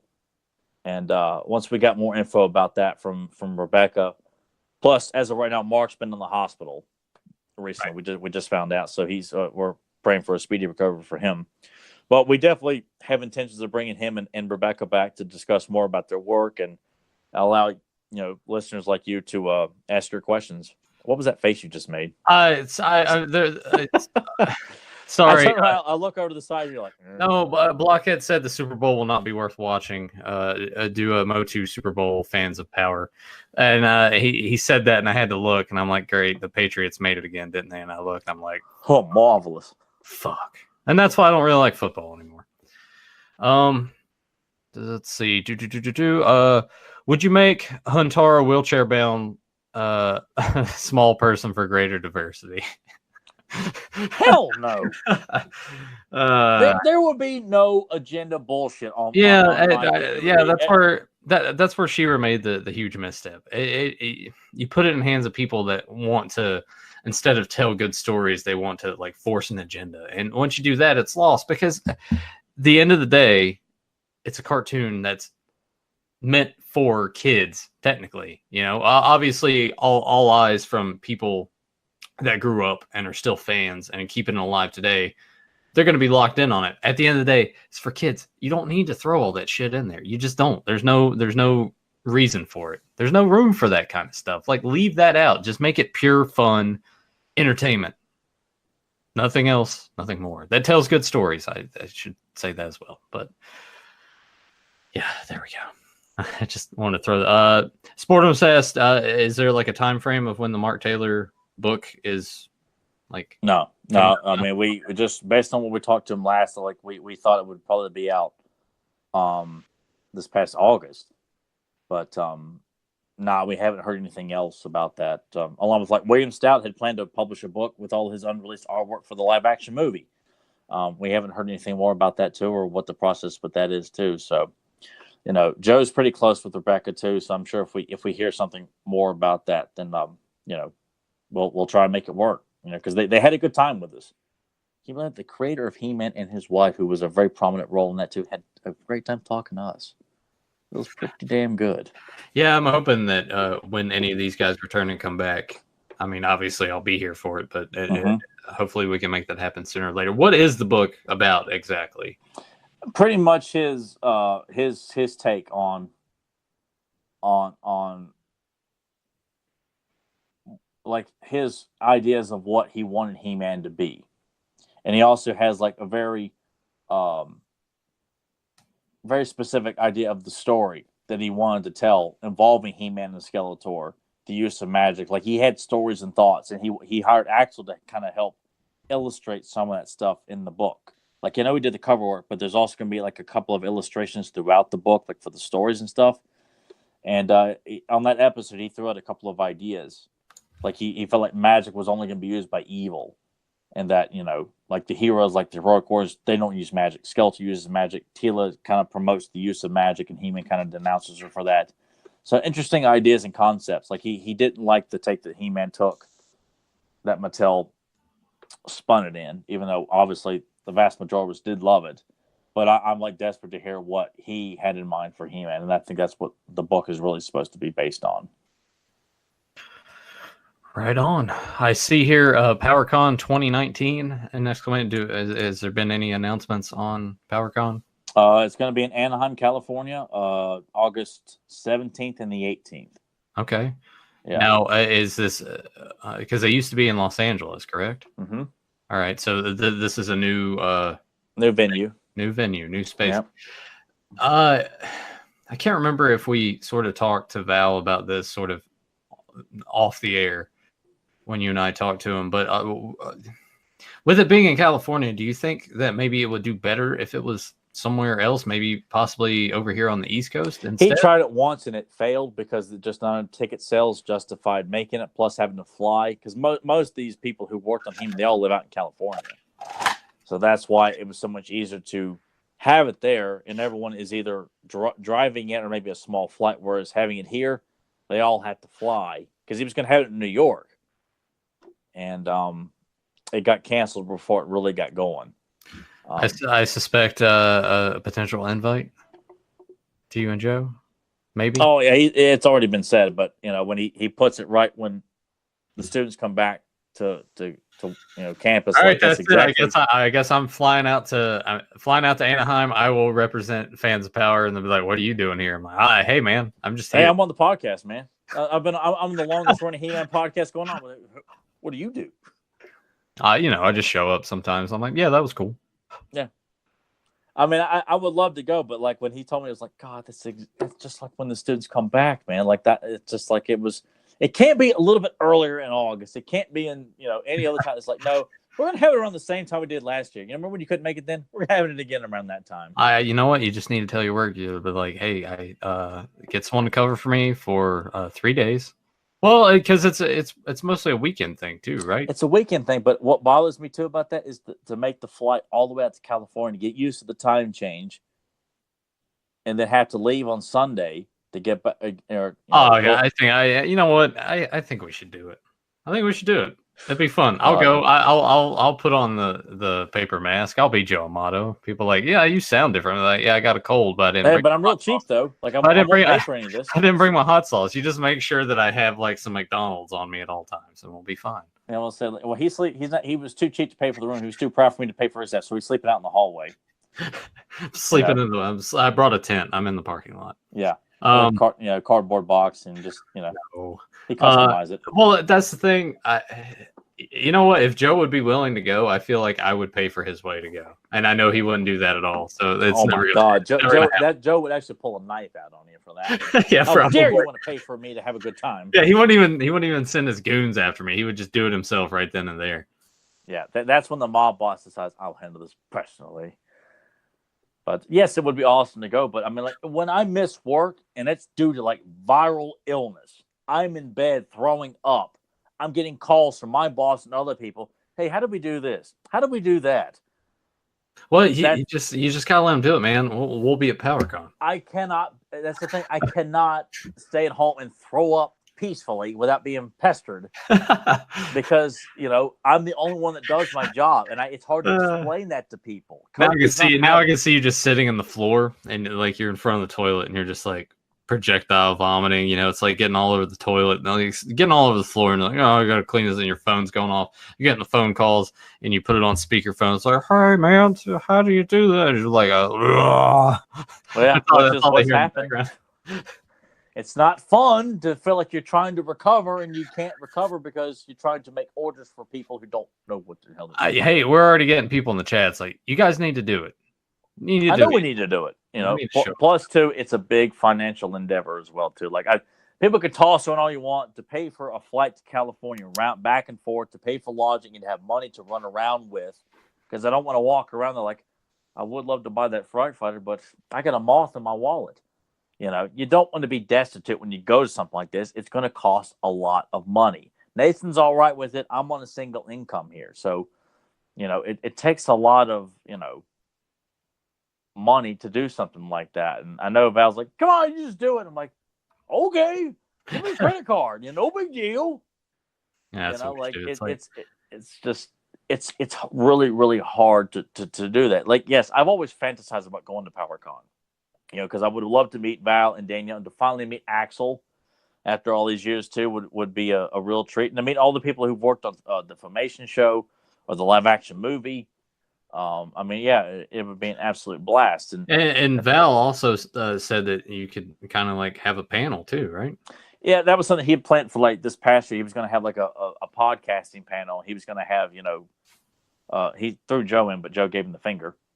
And so therefore I'd have been there representing Fans of Power along with a couple of other people. I think Jeremy DeWitt was going to be there for his podcast.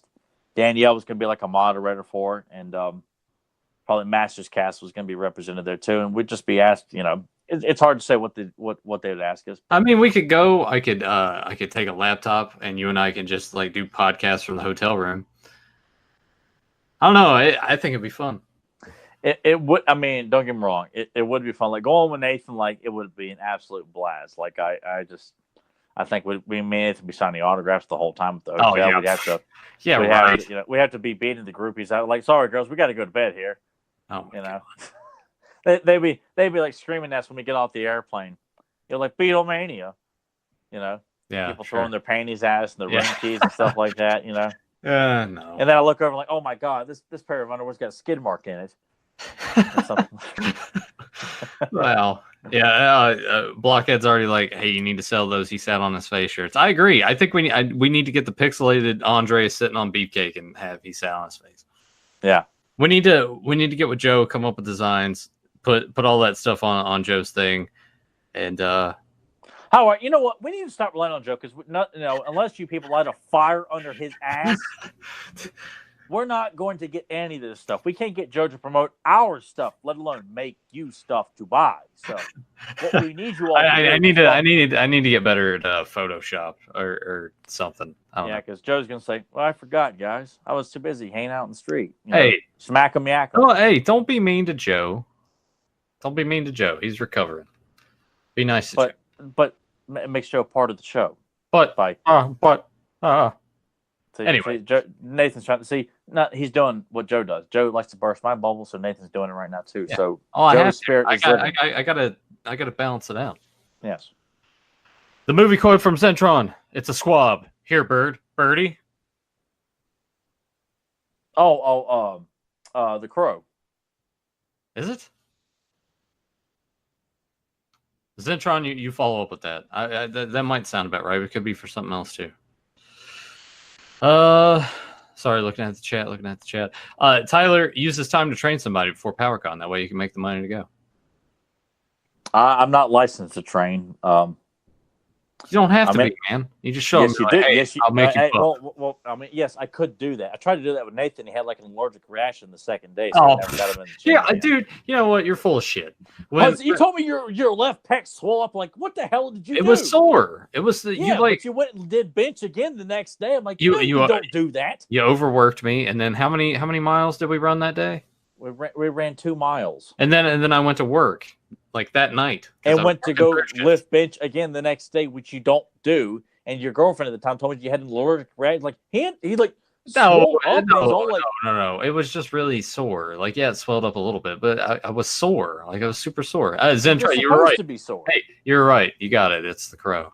That's about time you quote something that's like not right at anything part 5 and 6 and Time Bandits. So thank you. or something's like, yeah. No, yeah. When I think of the crow, most of the quotes that pop in my head, obviously, can't rain all the time, but whatever. My favorite things, and I know languages, but you know what? We haven't really cursed this much, so we have a few words that we can use because normally Joe usually drops a few F-bombs. Yeah, he usually drops about 15 per show. So I like the bang, oh fuck, I'm dead, and I like when he's like, "How do you feel?" It's like, I feel like a little worm on a big fucking hook. And then I like the fired up thing when they're all swallowing the bullets and get pissed at each other. I like The Crow. That's a good film. Yeah, I learned to like it a lot because my brother played the hell out of it. And he liked it because of Sting. Yeah. Plus, and everybody for Halloween for like 6-7 years straight, gotta be The Crow, man. Gotta be all goth, man, and Crow and Brandon Lee's dead, man. Because I relate to people who are dead, you know. If they ain't cool unless they're dead, you know. Sportimus says, "Good to see you on the show, Nathan. Do it more often." I'm trying to. I kind of feel like I have been now. I was gonna say, what the hell you been? Nathan's been here all the damn time. Can't get rid of him. Blockhead says, "I'm just saying, sponsors, affiliate sales, selling advertising like Google AdSense. I'll help where I can." Are you offering? Yeah, just tell me that paycheck's in the mail, man. Blockhead's going to be our financial supporter, our new sponsor. Oh, okay. I mean, hell, I have like Adam and Eve, like, you know, hey, if you guys want to buy, you know. Yeah, Blockhead's like, I'll gladly teach you what I can to help you guys out. I was like, all right, yes, I'll be in contact. Yeah, I'll promote whatever. I don't. If we're getting sponsors and getting a small like $20 paycheck in the mail for just saying, hey, you know, go here and buy, you know what? It'd be great if Joe MOTU was a sponsor of us, and Joe would send us money. Joe, check out Joe MOTU's Customs here, and we could just plug the hell out of it for someone. I don't know if it's anyone here in the chat, but someone did design a logo for us, and I thought it looked great. Yeah, it did look good. I saw it earlier this week. It did look good. Now, where's Nathan's logo? Where's my logo? Why don't we get logos? You don't need one. Aren't you enough of a logo? That's right. You know, I am a living work of art anyway. Don't you have enough of that on your wall? Come on. I know, but you can never have too much. You cannot product place yourself too much. You know? I disagree.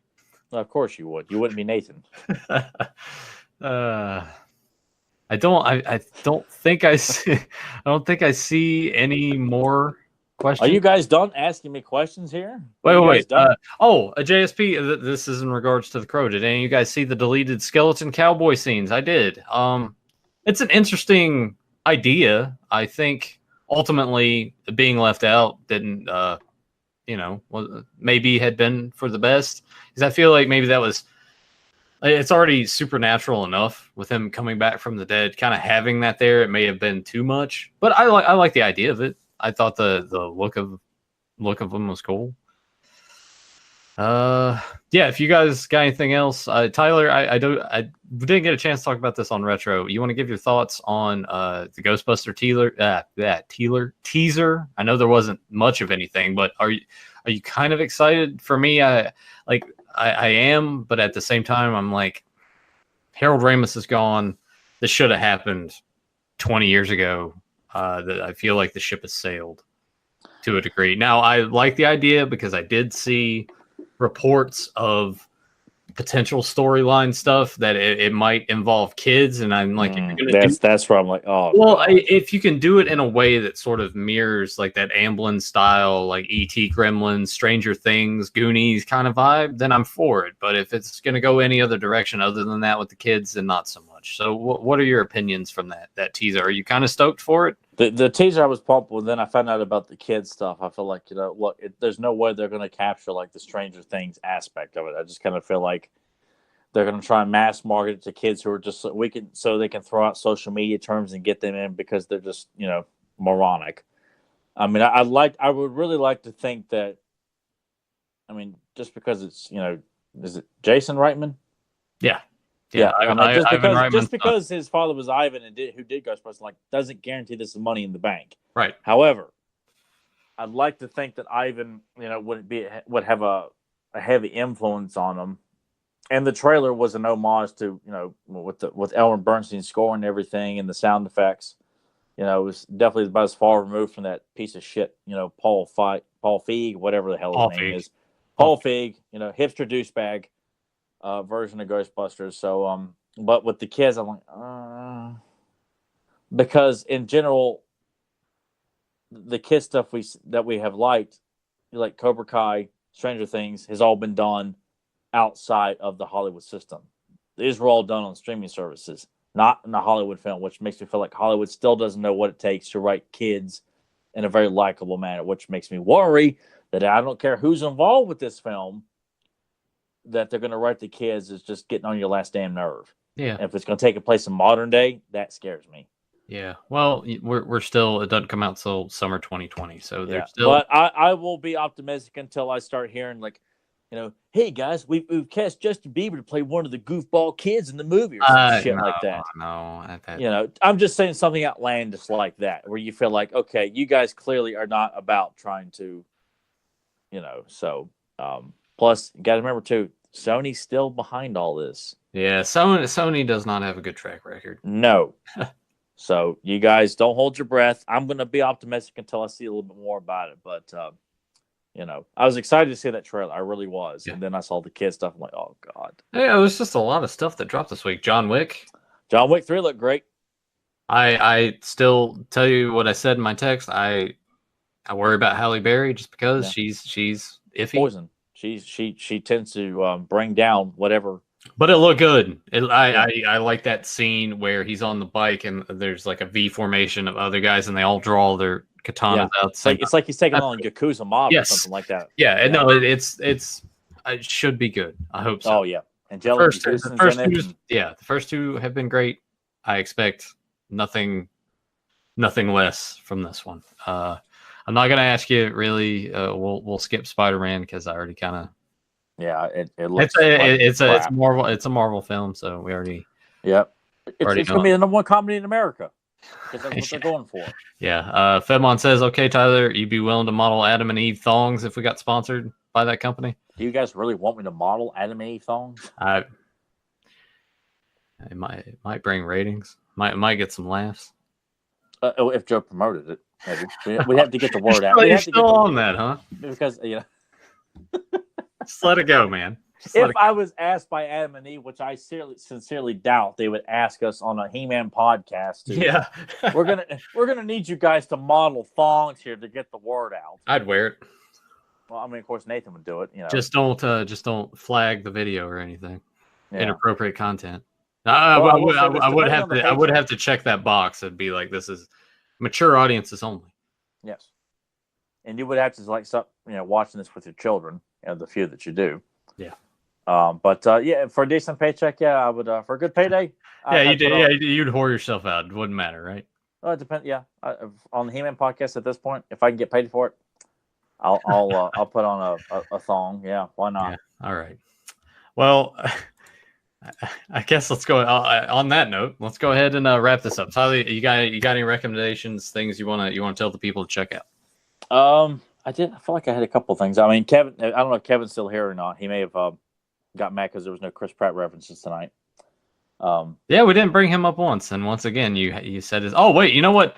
I did say he was here. Let's. Well, I'm saying Chris Pratt. I do want to bring that up though because it's hilarious because him and Arnold's daughter are engaged, and it couldn't have worked out any better for me. I feel like they did that was their sole purpose in life was to find each other and get engaged, just to make me happy and make you miserable. Yeah, yeah. And I'm sure that your favorite actor of all time is now going to be related to my least favorite actor of all time. I mean, you can't write this kind of stuff. I know it's perfect. It's like it was programmed this way to happen. I mean, really, that kind of paints a scenario of like a great action. Like, I have to go save the guy I admire the most. I have to go save his daughter from being, tricked into marrying like America's favorite douchebag, the most unfunniest prick on the planet. I got to load up with a bandolier of bullets and my team. We got to go all the way out to California. What team? Who's on your team? Well, you and if Joe. No, I'm out, man. Then I go solo. I get my bandolier of bullets. I go on my own with a machine gun and invade the wedding and save her and let Arnold know, you know what, your daughter doesn't have to settle for this Billy Jack bullshit. She can marry me. Are you going to change your name up? Are you going to make it sort of similar to John Matrix? Are you going to be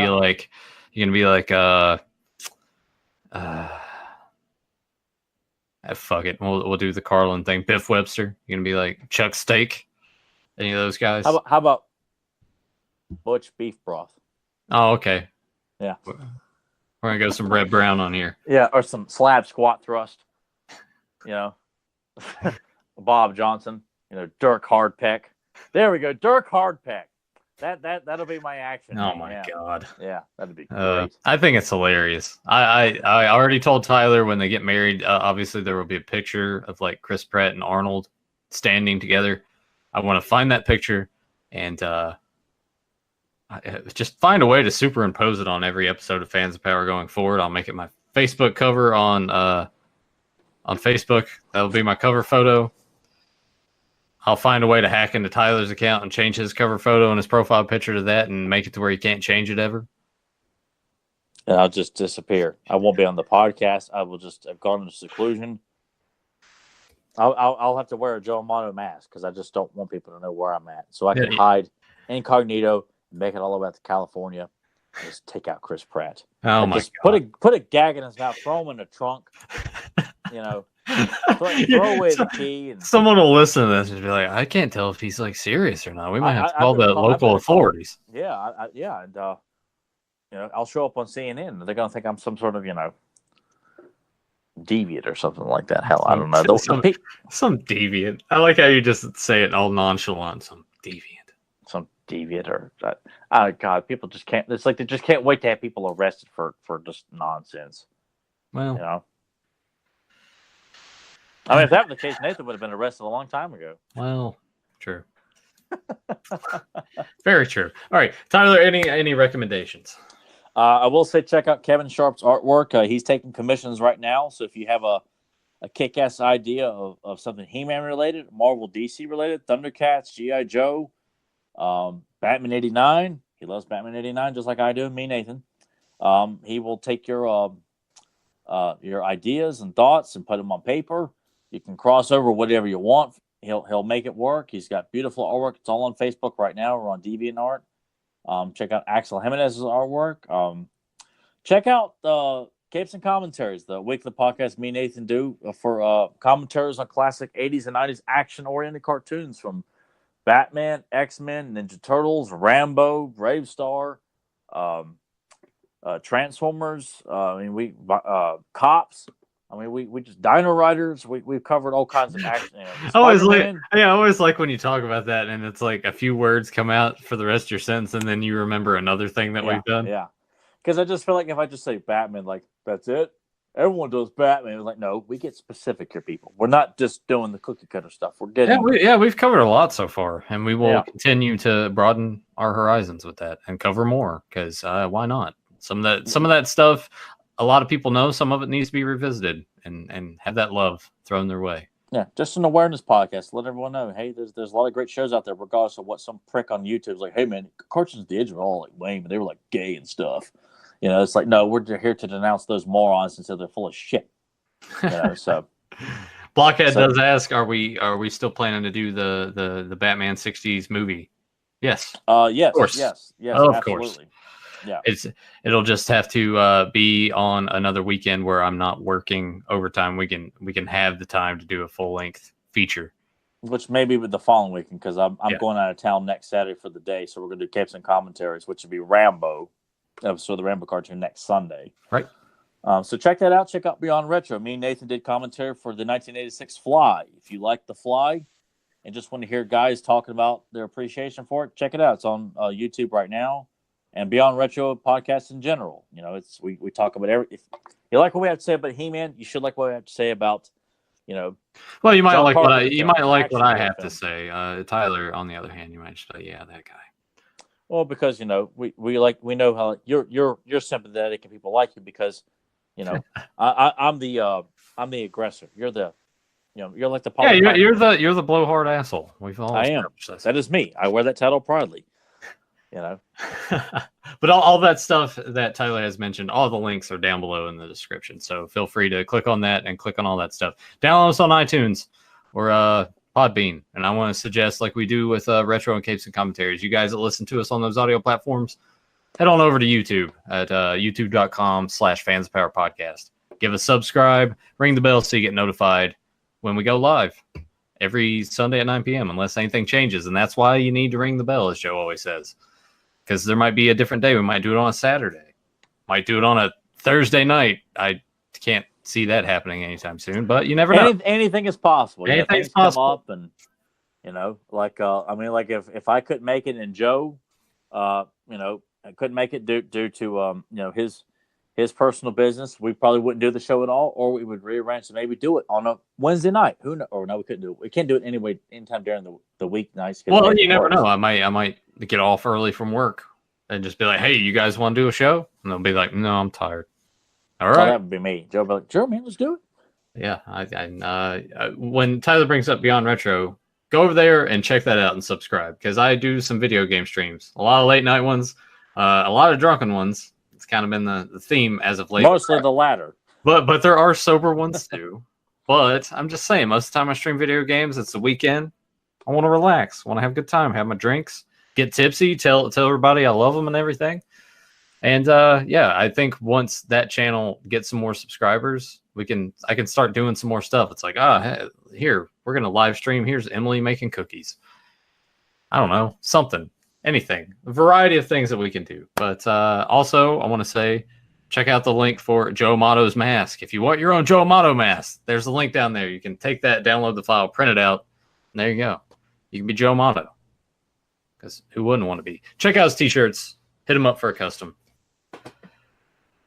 This episode was a lot longer than I thought it was going to be. I thought we'd do a little over an hour, but all right, that's good. But this just flowed naturally that way, dude. Yeah. It just went. So I guess until next time, have a powerful day. You're an asset, an expendable asset, and I used you to get the job done. Got it? Am I going to disappoint you if I don't know this? Oh, yeah. So you're filling in the Joe role pretty good. Yeah, dude, I'm terrible at the quotes. Unless it's something that you and I have quoted to each other countless times, or it's something I've watched countless times. And to be honest, the movies that I've watched a lot, you can't count too many of them. Like a lot, to where I know it. Any hints? Give me a hint. I praised the hell out of this movie and then some. Oh, that doesn't do me. That doesn't do me any good, because you're just like, yeah, Seinfeld's great, and I'm like, no. I mean, I could get super specific and just give it right away, but let's just say it's in my top 3 films.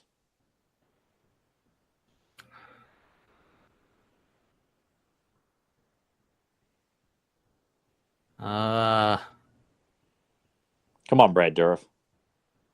Oh, there you go, doing that again. I'm gonna have to say Cocoon. That was Steve Guttenberg, right? Actually, it's Cocoon too. Oh, right on. Yeah. Predator. Yeah. All right. Yeah. I mean, saying top 3 films, and I'm just like, all right. So Predator, What are your top three? Jaws. Uh-huh. What's the third one? Come on. I don't know. Batman 89. Oh, okay. I thought Then that one was Ghostbusters. all right. I like how you have it all just drawn out. I've never had the list. Predator's been number one ever since we saw Alien vs. Predator in theaters, and I was like, I can't watch these movies. And like that Christmas, I watched Predator for the first time after Alien vs. Predator. I'm like, okay. It was like watch it with new eyes, and it's been my number one film ever since. Okay. Yeah. I had to see the worst to realize the best. Oh man. Thank you guys. We will see you next week. Appreciate all of you guys that joined us live. I kind of left that part out. Well, thanks everybody. Everybody that took the time to come join us tonight live, or if you're watching us later on this week. We appreciate anybody that devotes their time to listen to this. Gripe and complain about how it needs to be or how it should be, or listen to our thoughts on this stuff. It's a beautiful thing. I like the community that we've cultivated with this show and Beyond Retro and everything. It's good stuff. Thank you guys again. See you next time. Take care.